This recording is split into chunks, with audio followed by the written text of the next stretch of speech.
इस वीडियो में हम लोग एक्टिविटी रेशियो पढ़ेंगे। एक्टिविटी रेशियो का दूसरा नाम है आपका turnover ratio.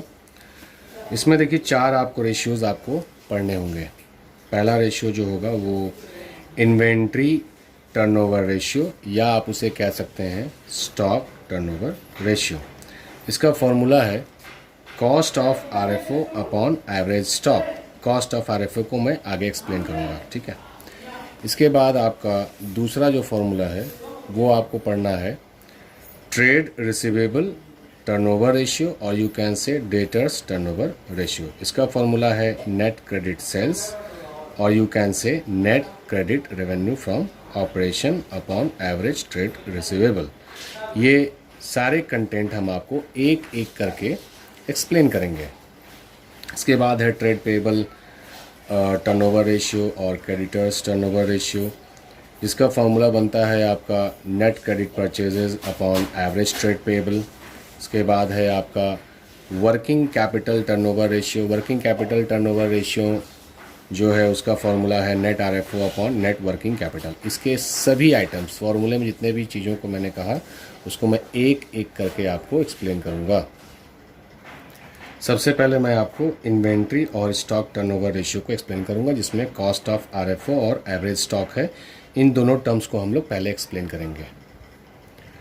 Cost of RFO जो है आपके सामने देखिए, कॉस्ट ऑफ आरएफओ लिखा हुआ है। कॉस्ट ऑफ आरएफओ, आरएफओ का मतलब revenue from operation. Cost of RFO का दूसरा नाम है कॉस्ट ऑफ गुड्स सोल्ड। आप लोग ये क्लास 11 में पढ़े होंगे। कॉस्ट ऑफ गुड्स सोल्ड अगर फाइंड आउट करने के लिए आपको डेटा दिया हुआ है क्वेश्चन में, तो उसके अकॉर्डिंग होगा ये कि जो आपका ओपनिंग स्टॉक है, जो आपके नेट परचेजेस का मतलब purchases minus purchase return plus direct expenses. Direct expenses का जो यहाँ सेंस है, जैसे आपका वेजेस हो गया, कैरिज इनवर्ड हो गया, फ्रेट इनवर्ड हो गया, फ्यूल है, पावर है, गैस है, तो ये सब आपके डायरेक्ट एक्सपेंसेस हो गए। तो ओपनिंग स्टॉक नेट परचेजेस में डायरेक्ट एक्सपेंसेस को ऐड कर दीजिए, और ऐड करने के बाद जो वैल्यू मिलेगी वो मिलेगी आपके टोटल गुड्स की कॉस्टिंग। टोटल गुड्स की कॉस्टिंग मिलेगी। इसमें से बस आपको क्लोजिंग स्टॉक को माइनस करना है, यानी बचा हुआ गुड्स जो आपका बिका नहीं है।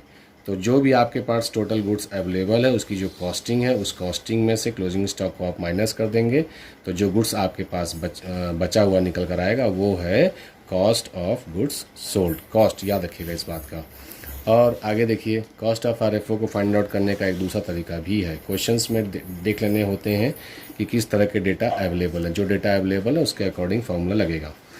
तो एक ये तरीका भी है कि क्वेश्चन में अगर आपके पास कॉस्ट ऑफ मटेरियल कंज्यूम्ड है, आपने जो परचेजेस कर रखे हैं, चेंज इन इन्वेंट्री, चाहे वो फिनिश गुड्स का हो, चाहे वो वर्क इन प्रोग्रेस का हो, चाहे वो स्टॉक इन ट्रेड का हो, और डायरेक्ट एक्सपेंसेस, आप इन सबको जोड़ लीजिए, ये आपका कॉस्ट ऑफ आरएफओ बन जाएगा। ठीक है। आपके cost of RFO find out करने का तीसरा तरीका है net revenue from operation. Net revenue from operation का मतलब जो भी आपका रेवेन्यू है, जो भी आपका सेल्स है, उससे आप सेल्स रिटर्न माइनस कर दीजिए, तो नेट रेवेन्यू फ्रॉम ऑपरेशन आएगा। वहाँ से प्रॉफिट वाला पार्ट आप जैसे ही निकालेंगे, इस पूरे पार्ट में से ऐसे ही प्रॉफिट वाला पार्ट, ग्रॉस प्रॉफिट निकाल देंगे, तो आपको मिल जाएगा कॉस्ट ऑफ आरएफओ, या फिर उसको कह सकते हैं कॉस्ट ऑफ गुड्स सोल्ड। फिर फॉर्मूले में डिनोमिनेटर में यूज़ किया गया था एवरेज स्टॉक या फिर एवरेज इन्वेंट्री। कैसे निकलेगा आप अपने क्वेश्चन में फाइंड आउट कर लेंगे। ओपनिंग इन्वेंट्री और क्लोजिंग इन्वेंट्री दोनों को ऐड कर लीजिए और 2 से डिवाइड कर लीजिए, तो आपको एवरेज इन्वेंट्री मिल जाएगा। अब क्वेश्चन ये उठता है कि इन्वेंट्री या स्टॉक टर्नओवर रेशियो हम लोग फाइंड आउट क्यों करते हैं। तो यहाँ तो देखिए, सबसे पहले तो आपका जो भी रेवेन्यू फ्रॉम ऑपरेशन है उसकी जो कॉस्टिंग है और एवरेज स्टॉक का पहले तो रिलेशनशिप यहाँ इस्टेब्लिश होगा, और ये पता चलेगा कि आप अपने बिजनेस में जो भी स्टॉक रखे हैं उस स्टॉक को 365 दिन में, 365 डेज में कितनी बार टर्नओवर कर पाते हैं, कितनी बार उसको आप बेच पाते हैं। अगर आंसर में अगर इसको आप देखेंगे, अगर ये टाइम्स में जितना ज़्यादा टाइम्स आएगा, मान लीजिए कि 12 टाइम्स है, यानी हर महीने में एक बार आप अपना पूरा स्टॉक क्लियर कर देते हैं। अगर मान लीजिए आपका 4 टाइम्स आया, तो इसका मतलब ये हुआ कि 3 महीने में आपका एक बार स्टॉक क्लियर होता है। इसी तरीके से मान लीजिए 6 आया तो यानी साल में 2 बार ही आप अपना पूरा स्टॉक क्लियर कर पाते हैं। तो जितनी ज़्यादा टाइम्स टर्नओवर रेशियो जितना हेवी टाइम्स आएगा उतना बेहतर आपका सेल्स टर्नओवर माना जाएगा। तो इस वजह से इन्वेंट्री स्टॉक टर्नओवर रेशियो को फाइंड आउट किया जाता है। अब अगली बार हम लोग देखेंगे इस बार ट्रेड रिसीवेबल टर्नओवर रेशियो और you can say debtors turnover ratio. इसमें फार्मूला मैंने आपको पहले भी बताया था, net credit sales. Net credit sales का क्या मतलब होता है ये मैं आपको आगे डिफाइन करूंगा। तो नेट क्रेडिट सेल्स और यू कैन से net credit revenue from operation upon average trade receivable. तो आइए हम लोग समझते हैं कि net credit revenue from operation कैसे आएगा। सबसे पहले तो आपको ये समझना होगा कि रेवेन्यू फ्रॉम ऑपरेशन जो हमारे बिजनेस में जो सेल्स होती है, जो हमारी जो ऑपरेटिंग इनकम होती है, ऑपरेटिंग जो सेल्स होती है, इसका हमारा बिजनेस होता है, वो 2 तरीके से होते हैं। एक आपका कैश सेल्स होता है और दूसरा आपका क्रेडिट सेल्स होता है। कैश RFO का मतलब रेवेन्यू फ्रॉम ऑपरेशन एंड इसे हम लोग सेल्स भी कहते हैं। ठीक है, तो कैश सेल्स और आपका क्रेडिट सेल्स दोनों को आप जोड़ेंगे तो RFO आएगा। और इसी क्रेडिट सेल्स में से अगर आप सेल्स रिटर्न माइनस कर देते हैं या आप कहते हैं कि RFO रिटर्न कर देते हैं तो आपको नेट क्रेडिट सेल्स मिल जाएगा, जिसे हम लोग नेट क्रेडिट RFO भी कहते हैं। अब आइए हम लोग बात करते हैं कि ट्रेड रिसीवेबल्स। ट्रेड रिसीवेबल की 2 पार्ट होते हैं, डेटर्स और बिल रिसीवेबल। डेटर्स की भी आपको क्वेश्चंस में ओपनिंग क्लोजिंग, बिल रिसीवेबल की ओपनिंग क्लोजिंग आपको मिल जाएगी। अगर आपको average trade receivable find out करना है तो आपको पता होना चाहिए कि ओपनिंग वाली जो ट्रेड रिसीवेबल है वो और जो क्लोजिंग वाली ट्रेड रिसीवेबल है। ट्रेड रिसीवेबल का लॉजिक समझ लीजिए, ट्रेड रिसीवेबल का मतलब डेटर और बिल रिसीवेबल दोनों। तो इन दोनों का जो भी ओपनिंग और क्लोजिंग है इनको आप ऐड कर लीजिए यहाँ पर, opening trade receivable plus closing trade receivable upon 2। जैसे ही आप 2 से डिवाइड करेंगे तो आपका average trade receivables find out हो जाएगा। अब बात उठती है कि हम trade receivable turnover ratio find out क्यों करते हैं। तो ट्रेड रिसीवेबल टर्नओवर रेशियो हम लोग इसलिए फाइंड आउट करते हैं ताकि हमको ये पता चल सके कि जो हमारे डेटर्स हैं, जो हमारे ट्रेड रिसीवेबल्स हैं, उसे हम लोग पूरे साल में ड्यूरिंग द ईयर कैश में कितना फ्रीक्वेंटली हम कन्वर्ट कर पाते हैं। यानी कि जब ये रेशियो हायर रेशियो आएगा, मोर टाइम्स आएंगे, तो इसका मतलब ये हुआ कि हम अपने ट्रेड रिसीवेबल्स यानी डेटर्स और बिल रिसीवेबल को कैश में कन्वर्ट फ्लुएंटली और इजीली कर पा रहे हैं। इसका मतलब फर्म की लिक्विडिटी जो है कलेक्शन के मामले में हमारी बेहतर है। हमारा कलेक्शन जो रिकॉर्ड है, हमारा जो कलेक्शन परफॉर्मेंस है क्रेडिट सेल के अगेंस्ट में, वो बेहतर है। और अगर कैश की जो है इनकमिंग फर्म में बेहतर होती है तो आगे दूसरे डिसीजंस लेने में आसानी रहती है। सो आपका जो ट्रेड रिसीवेबल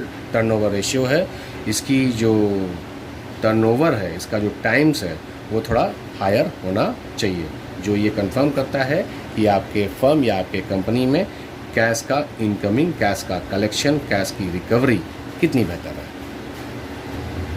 अब आपको तीसरा रेशियो देखना है, वो है ट्रेड पेएबल टर्नओवर रेशियो और यू कैन से क्रेडिटर टर्नओवर रेशियो।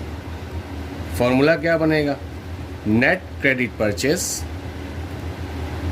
भाई क्रेडिटर की बात कर रहे हैं ना आप, क्रेडिटर टर्नओवर रेशियो की बात कर रहे हैं, यानी कि सीधे सीधे इसका जो रिलेशनशिप निकल कर आएगा वो परचेजेस से निकल कर आएगा। और कैसा परचेजेस, क्रेडिट परचेजेस। ठीक, तो net credit purchases upon average trade payables. Trade payable का मतलब होता है क्रेडिटर्स एंड बिल्स पेएबल। फॉर्मूले के अकॉर्डिंग वहाँ पर net credit purchase word use किया गया था। तो पहले आप ये समझिए कि जो परचेजेज है, टोटल परचेज की बात कर रहे हैं हम, तो जो टोटल परचेजेज है उसमें 2 तरह के परचेज होते हैं। एक आपका कैश परचेज होता है और दूसरा आपका क्रेडिट परचेज होता है। तो क्रेडिट परचेज में से जब आप परचेज रिटर्न को लेस कर देंगे, डिडक्ट कर देंगे, सब्सट्रैक्ट कर देंगे, तो नेट क्रेडिट परचेज आ जाएगा, जो कि आपके फॉर्मूले का न्यूमरेटर बन जाएगा। ठीक है, इसके बाद आपका average trade payable word use किया गया था। एवरेज ट्रेड पेएबल समझने से पहले आपको समझना पड़ेगा कि ट्रेड पेएबल में 2 बातें होती हैं, सन्ड्री क्रेडिटर्स, बिल्स पेएबल, और दोनों के ओपनिंग क्लोजिंग वैल्यू आपको क्वेश्चंस में मिल जाएंगे। ठीक है, तो अगर आपको average trade payable find out करनी है तो opening trade payables plus closing trade payables. Opening trade payables का मतलब opening sundry creditor, opening bills payable, और क्लोजिंग ट्रेड पेएबल का मतलब हो गया कि क्लोजिंग सन्ड्री क्रेडिटर और क्लोजिंग बिल्स पेएबल। इनको आप ऐड करिए, 2 से डिवाइड करिए, ठीक है। जब आप इन फिगर्स को ऐड करके 2 से डिवाइड कर देंगे तो आपको एवरेज ट्रेड पेएबल मिल जाएगा। अब क्वेश्चन ये उठता है कि ट्रेड पेएबल या क्रेडिटर टर्नओवर रेशियो हम फाइंड आउट क्यों करते हैं, ठीक है।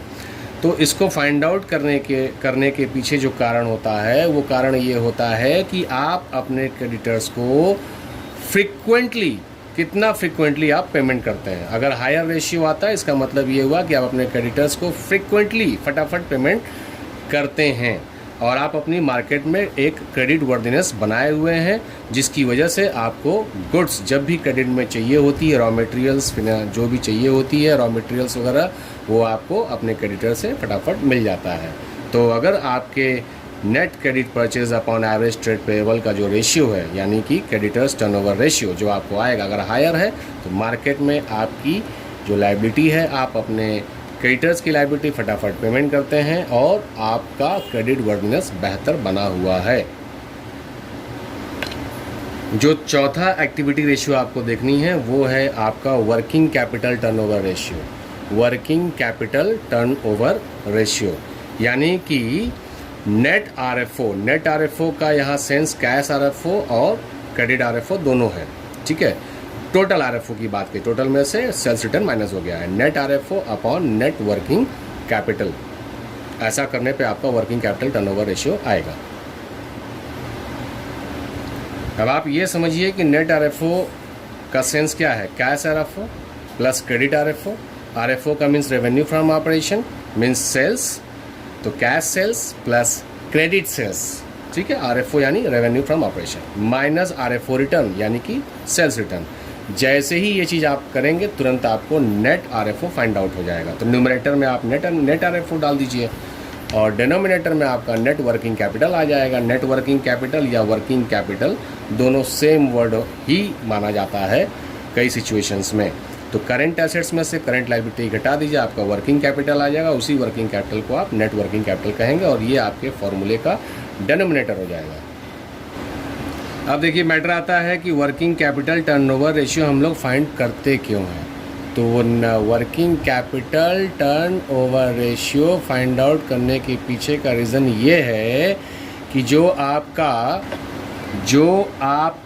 वर्किंग कैपिटल टर्नओवर रेशियो है वो कंपनी की ओवरऑल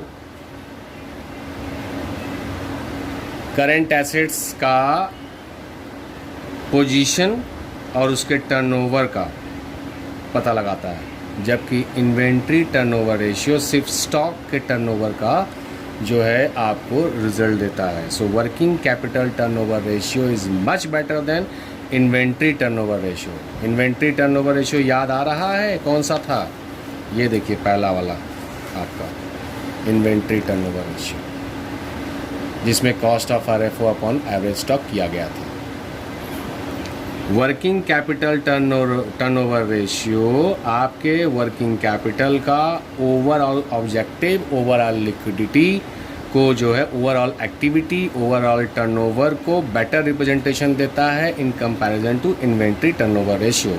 क्योंकि इन्वेंट्री टर्नओवर रेशियो सिर्फ एक्टिविटी, बेटर एक्टिविटी या जो भी उसकी टाइमिंग है वो सिर्फ स्टॉक का प्रेजेंट करता है, ठीक है। तो ये रहा आपका टोटल सब मिलाकर एक्टिविटी रेशियो, जिसमें टोटल 4 फार्मूले थे।